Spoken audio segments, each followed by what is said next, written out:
വിശുദ്ധ റമദാൻ മാസം സമാഗതമാവുന്നതോടെ കേരളീയ മുസ്ലിം ഭക്ഷ്യരീതികളിൽ വലിയ മാറ്റങ്ങളാണ് പ്രകടമാവുന്നത്. മലബാറിലും മധ്യകേരളത്തിലും തെക്കൻ കേരളത്തിലുമെല്ലാം വൈവിധ്യമാർന്ന പലഹാരങ്ങൾ ഈ മാസത്തിൽ വ്യാപകമാവും. മധ്യകേരളത്തിലും പരിസരങ്ങളിലും ഒഴിച്ചു നിർത്താനാവാത്ത ഒരു വിഭവമാണ് സമൂസ. വീടുകളിലും കടകളിലും പള്ളികളിലുമെല്ലാം ഈ ത്രികോണ പലഹാരത്തിന് വളരെ പ്രിയമേറുന്നു. 1000-ലധികം ആളുകൾ ഒന്നിച്ചു നോമ്പ് തുറക്കുന്ന പള്ളികളിൽ വരെ സമൂസ ഒരു അഭിവാജ്യ ഇനമാണ്. എറണാകുളത്തെ കലൂർ മുസ്ലിം ജമാഅത്തിലെ നോമ്പുതുറ വിശേഷത്തിന്റെ നേർക്കാഴ്ചകളാണ് നാം കണ്ടുകൊണ്ടിരിക്കുന്നത്.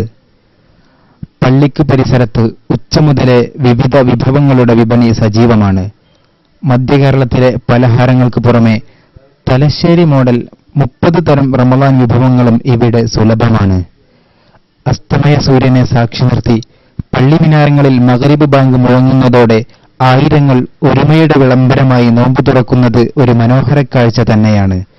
സയ്യിദ് TSK തങ്ങളുടെ അനുഗ്രഹീത മേൽനോട്ടത്തിൽ പതിറ്റാണ്ടുകളായി ഉന്നതിയുടെ ഉയരങ്ങൾ താണ്ടുന്ന ഇവിടത്തെ ആയിരങ്ങളുടെ ഇഫ്താർ സംഗമത്തെപ്പറ്റി മഹല്ല് ജമാഅത്ത് പ്രസിഡന്റ് 1200-ൽ മേലെ ആളുകൾ ഒരു ദിവസം നോമ്പ് തുറക്കാൻ നമ്മുടെ പള്ളിയിൽ റമദാൻ ഉണ്ടായിരിക്കും. അതുപോലെ എല്ലാ പരിപാടികളും സുന്നത്ത് ജമാഅത്തിന്റെ ആദർശ അനുസരിച്ച് കൊണ്ടുപോകുന്ന ഈ പള്ളിയിൽ ഒറ്റക്കെട്ടിൽ ഒരു തരത്തിൽ ഞങ്ങൾ നിന്നുകൊണ്ടാണ് ഇത്രയും വലിയ നേട്ടങ്ങളുണ്ടായത്.